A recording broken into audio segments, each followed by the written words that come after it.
Alright. Hello, I am Colo Phoenix Writer, and today I am going back to my roots, just like the last video. The last video, which is the first video on this YouTube channel, is the version of the book that I started to write when I was 14. Which, then, it was a version of the book that I started to rewrite after the one I wrote when I was 12. And if you are coming here from my other YouTube channel, you know what that one is. That's what I mean when I say I'm going back to my roots. Because those videos are kinda what my YouTube channel was going to be after I decided to not make it a toy review channel. It was going to be a fan fiction or audiobook reading. But it did not become that, which I am actually kind of glad it didn't come that. But this one is going to be sort of like that. I have gotten way better at writing books since then. But today, I am going to be reading what I have so far in my book so far. So, if you want to read it yourself, you can read it in web novel. Just type in Phoenix Warrior, The Land of Panja, Volume 1. Two Souls. That's the name of it, and this is the first book in the series. It's not the first book in the timeline, that's for dang sure, but it's the first one in the series. I guess let's get to it. Phoenix Warrior, The Land of Panja, Volume 1, Two Souls.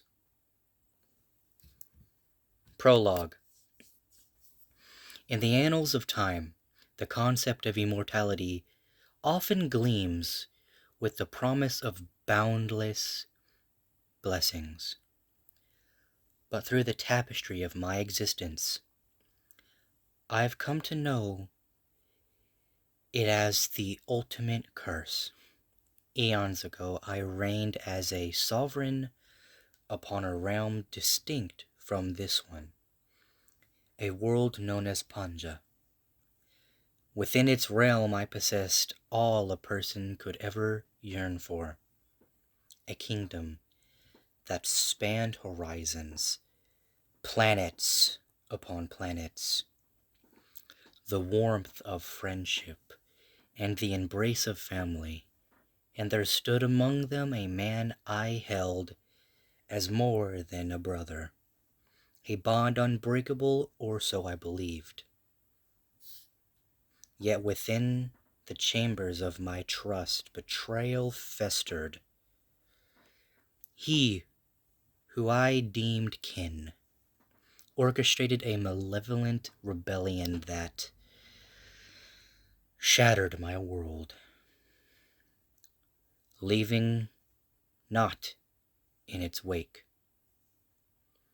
In the grip of a seething tempest within, my fury manifested a maelstrom that consumed all in its path. Through my ire, I laid waste to the very foundation of existence itself. And for this transgression, I was ordained on a cosmic scale, an eternal penance, a cycle through lives uncensously until I could seize and gather the keys of Panja. A task shrouded in mystery that I have no true knowledge of. Unknown for millennia, uncountered. I've traveled the tapestry of Earth's epochs, searching contemplating and existing in state of glee. I am Codronimus Pendragoni, though Codron will suffice. Here unfolds the chronicles of my most recent embodiment. Born into the world on September 21st, 2005 in Columbia, Tennessee, and later traveling to Lawrenceburg, a lad named Cody Von Cram emerged, Cody Cram, as he came to be known, stood apart from my prior incarnations, a being whose soul was able to keep their own distinct consciousness and identity without being overwritten by mine. 6 years pass, and our lives converged. I, an inferior whisper, he, a respective vessel. Over the span of those years, knowledge flowed from me to him, a symphony of skills and wisdom intertwined, time unfurled, and at the precipice of his 12th year, the cusp of middle school, came. He had knowledge of stuff that I taught him. I had gathered with Cody, his lineage, Dracula's bloodline. The echoes of my past life unveiled themselves. Even in my formidable astro form, I found myself bested by his schemes. A testament to his genius that pierced even my cosmic veneer. Thus, a narrative of enigma and consequence, of an existence veiled in curse and keys, a world where no villains or heroes existed.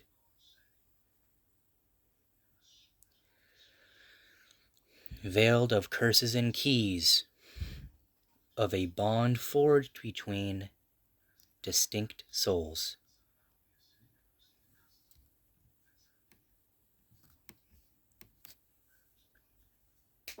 That's the prologue. So write down in the comments how it sounded.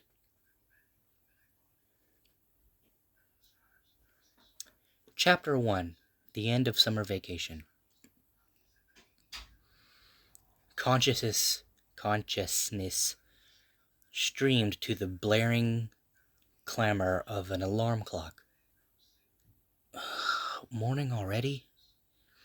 The thought seemed within. Why must this day beckon me awake so? But a familiar voice danced into my mind, a voice that shared my every waking moment. You shouldn't think like that, my friend. It gently advised. Shut up, Codron, I retorted sharply. Why did you have to reincarnate into my body? It couldn't had been someone else's? Cody, my existence within you serves some sort of purpose. If it divine or not, he restored.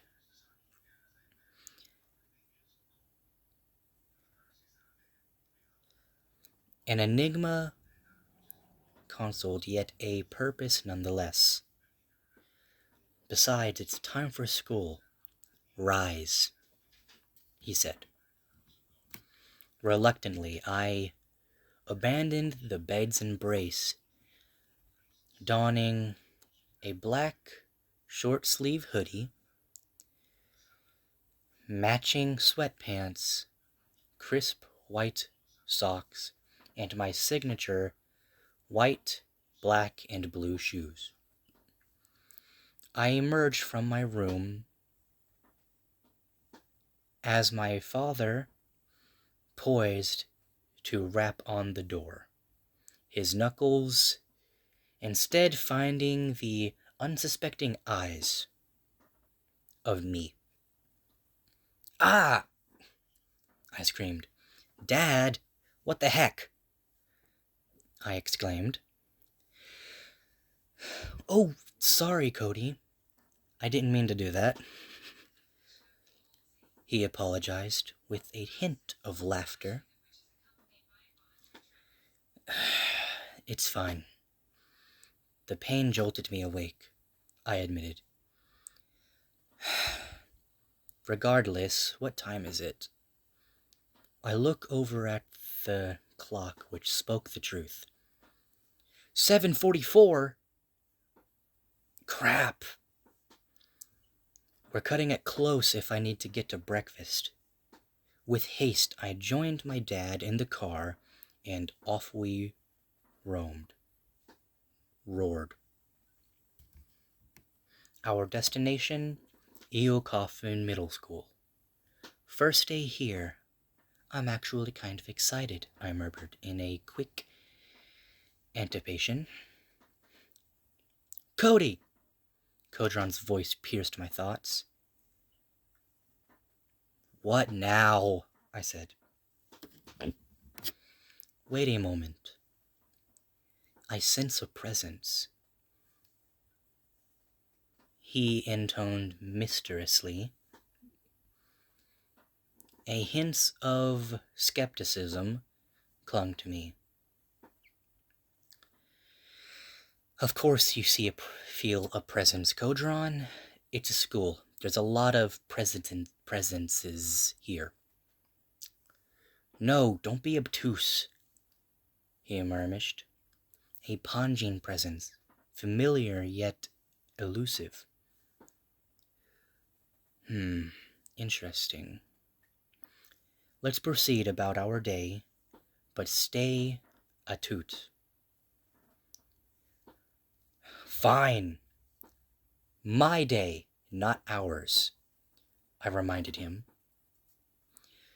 The school loomed before us.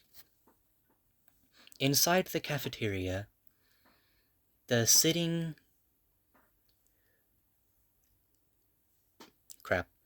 That word. What is it?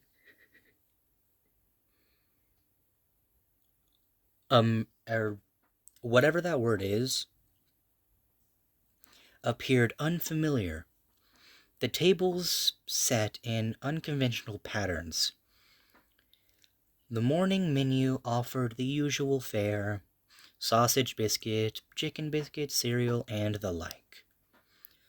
Opting for a double serving of chicken, I sought a solitary spot, my sense acutely aware of the multitude of eyes trained upon me. About 15-16 pairs of eyes, each harboring their own thoughts, some inquisitive, some judgmental. But one gaze stood apart, different from the rest. It wasn't a gaze of judgment or pity, but rather one that carried an air of concern and intrigue. The individual's long hair moved with an mystique, as if it were choreographing its own story. He continued to stare at me even after I had taken my seat, an action that was somewhat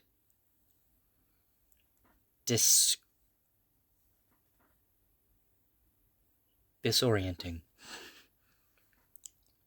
His eyes, in particular, drew my attention. They were strange. They transformed from their original brown into a striking blend of purple and green in a fleeting moment, only to return to their natural hue. It was a startling occurrence, to say the least.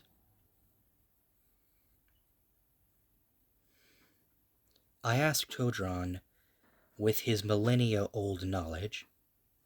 I couldn't help but voice my concerns. "What do you make of this?" I asked. Todron replied hastily, "I'm not certain, but he does seem rather peculiar. I'll employ my appraisal skill." As he delved into the task, it became clear that something was amiss. His lower tier appraisal, which usually worked on most entities, failed to yield any information. Very unusual, I'll admit. A greater appraisal. This should uncover more if he's a reincarnation, he said. Normally, my lower tier appraisal should have detected that. If he's not, then he might... maybe. Yeah, he may be a greater demon, or something even more elusive. As they are the only beings impervious to my lower tier appraisal, this might take some time, Cody, so perhaps you should carry on with your day while I analyze him, Kojan suggested. Continuing to eat, I found the food far from satisfying, with the chicken being the sole exception, albeit particularly synthetic in its taste. Blech. Practically cardboard, I said. My meal concluded as the bell for school to start rang. A typical stereotypical school bell, unlike the synth-like bell of the elementary school I just graduated from. It had a weird ring to it. I glanced at my schedule sheet and noticed that my first class was social studies, also known as world history, or ancient history. Entering the classroom, a seating chart flashed on the screen. My assigned seat was at the back, next to the window. What might call the quintessential protagonist's spot. I immersed quickly. The layout of the classroom was somewhat unusual for a southern Tennessee American school. It bore a resemblance to a Japanese school, which my seat situated by the window at the back. Strange, I murmured to myself. Anyway, let's get to this. As I settled into my seat, a much larger student carelessly placed his feet upon my chair and made rude comments about my long hair. I took the opportunity to educate him about my Native American heritage and the significance of long hair for our culture. He responded with further rudeness, suggesting, although not really suggesting, that I should return to my reservation. I was taken aback by the utter ignorance and racism. The class erupted into laughter, except for one person who remained obscured due to the dim lighting. Suddenly, a voice cut through the taunt, the same one from the obstructed dim lighting, and it was the same one who was staring at me in the lunchroom. Cafeteria. I'll need to fix that later. I asked Kodron, eager for an update on his appraisal. He confirmed its completion, then proceeded to shed light on the stranger. He isn't a demon, as I originally suspected, Kodron explained, but rather he is a voidkin.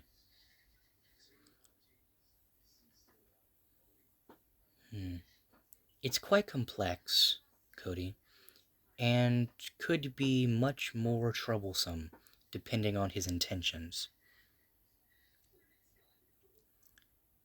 Curiously, I asked, what exactly is voidkin?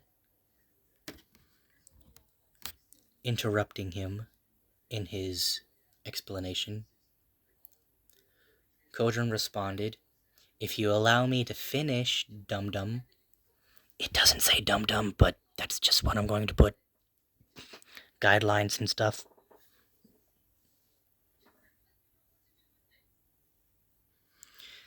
A voidkin is a term that we, Panjins,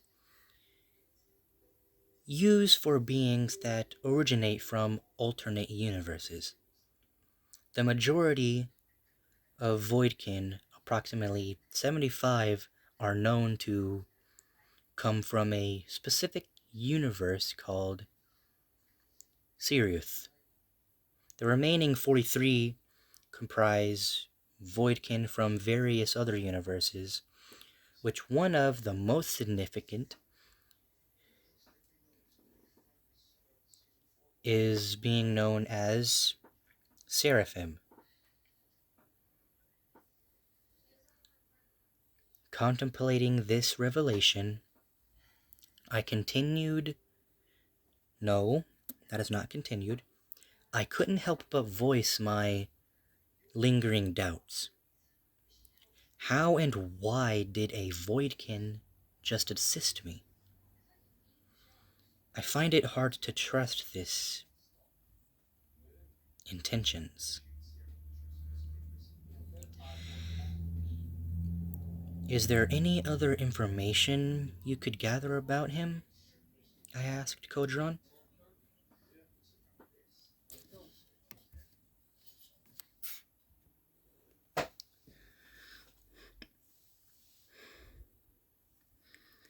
Kodron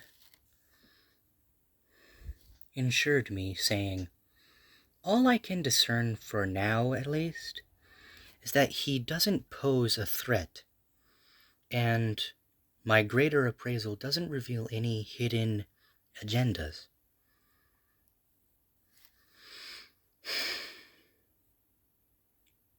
Something about Abyss Seraphs. Crap, I skipped a spot.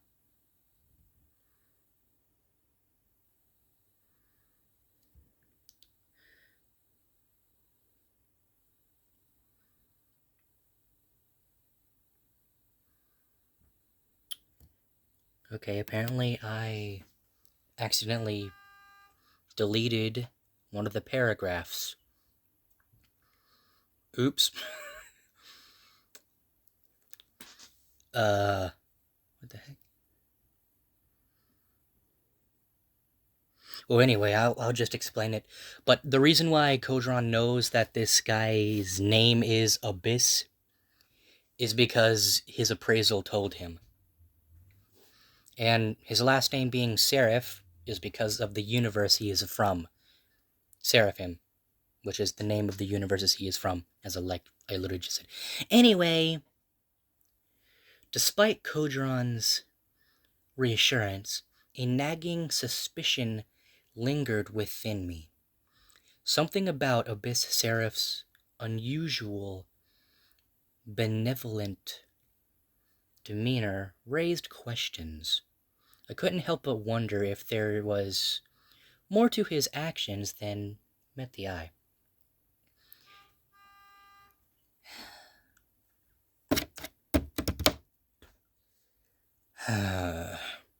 If you hear a car honk, it's because my dad is honking the horn for reasons. Anyway, let's continue. Okay, this video has gone on long enough, and I have a bunch more stuff until chapter 1's even done. Okay. So I'm just going to leave it there, for now at least. So, I guess that is this. Oh wait, I forgot about something. I have to make a video. Fudge. Anyway, see ya.